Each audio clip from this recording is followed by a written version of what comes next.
नारद जी के ऊपर भागवत का इतना बड़ा प्रभाव पड़ा कि नारद जी ने संकल्प ले लिया। बद्रिका आश्रम में सनत कुमारों से, सनकादिक से कथा सुनकर नारद जी पूरी कथा के स्वामी बन गए। श्रोता बन गए तो वक्ता बन गए। जिनमें सुनने की आदत अच्छी नहीं है वो वक्ता अच्छा नहीं होगा।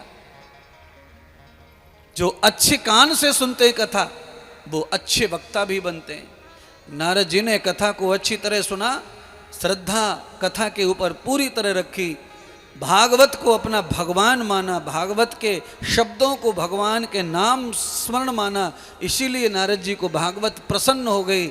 यही भागवत नारद जी को सुनाई थी उनके पिता ब्रह्मा ने बचपन में, पर बचपन की बातें बिसर जाते हैं, भूल जाते हैं। बाद में रिपीट हुई आज, तो बचपन की कथा याद जब आई तो नारद जी चतुर्श्लोकी भागवत से आज भागवत के परम विद्वान बन गए। और नारद जी ने निर्णय कर लिया कि अब तो मैं केवल और केवल भजन ही करूँगा नारायण का, उनके ही चरित्र गाऊंगा, कथा करूँगा, भजन करूँगा, नाम स्मरण करूँगा।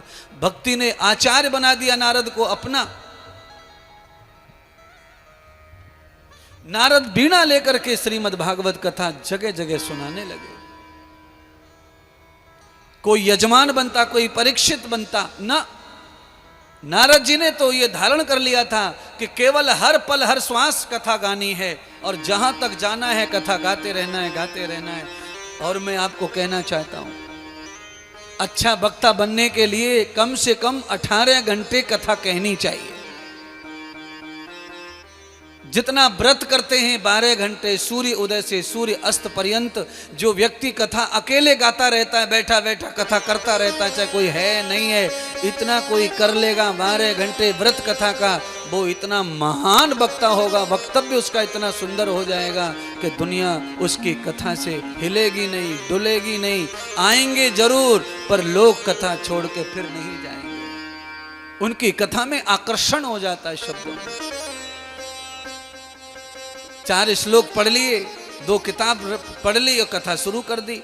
आकर्षण नहीं बनेगा वाणी में, वाणी में तप नहीं बनेगा।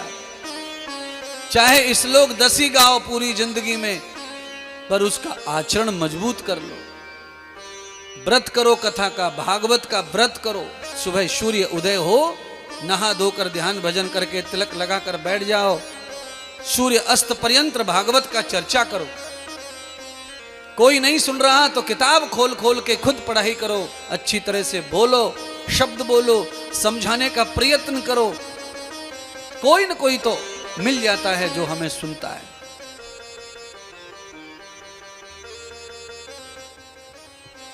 कोई नहीं मिलता है तो 33 करोड़ देवता कथा सुनने के लिए तरस रहे हैं, उनको ही आमंत्रित कर लो।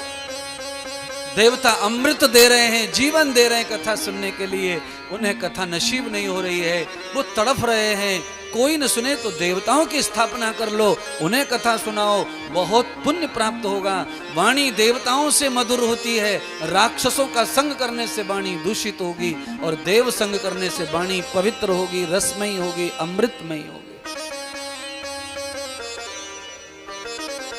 आप जैसा संग करेंगे ना वैसा सोचने लगती है वाणी, बुद्धि।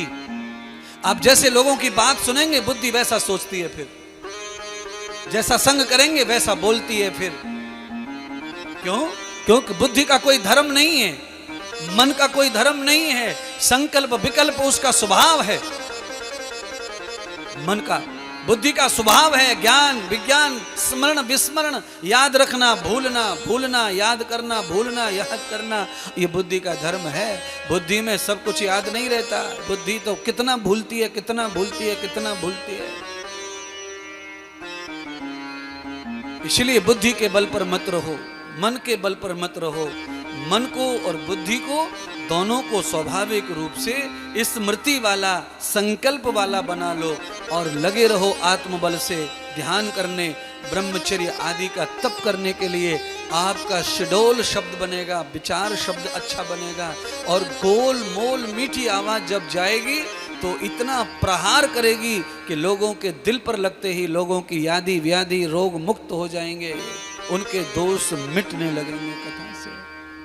है आप अच्छा सा कपड़ा हाथ में लेकर के जोर से फटकार दो, आधी कार एक बार में ही धूल उड़ जावे कार पे से।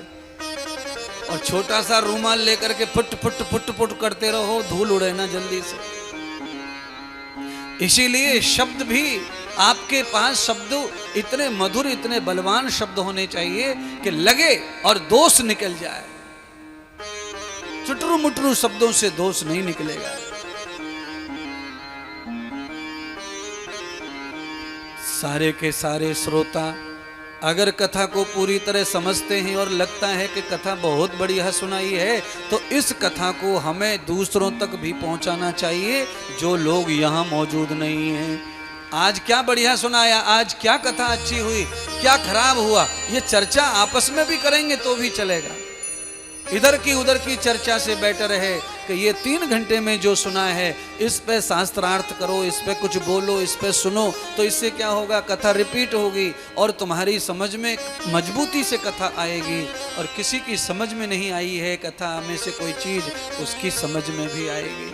कथा से जाकर के उठ कर के आप अपने अपनी बातें, अपनी अपनी चर्चा, यहाँ की वहाँ की चर्चा, ये क्यों करेंगे चर्चा? इसकी चर्चा, यहाँ की चर्चा करो जो वहाँ रह के भी यहीं का फल प्राप्त हो। क्योंकि आप दुनिया में किसी भी कोने में जाके रहो, पर जब आप अपने देवता को पूजते हैं और अपने सिद्धांत को मानते हैं, तो आपके देवता और आपके सिद्धांत, आप कहीं भी चले जाओ वो वहीं आपके साथ चले जाते हैं। इसलिए पांडाल से आप कहीं भी जाओगे, अगर चर्चा यहीं की होगी कथा की, तो आपको वहाँ भी फल कथा का ही प्राप्त होगा।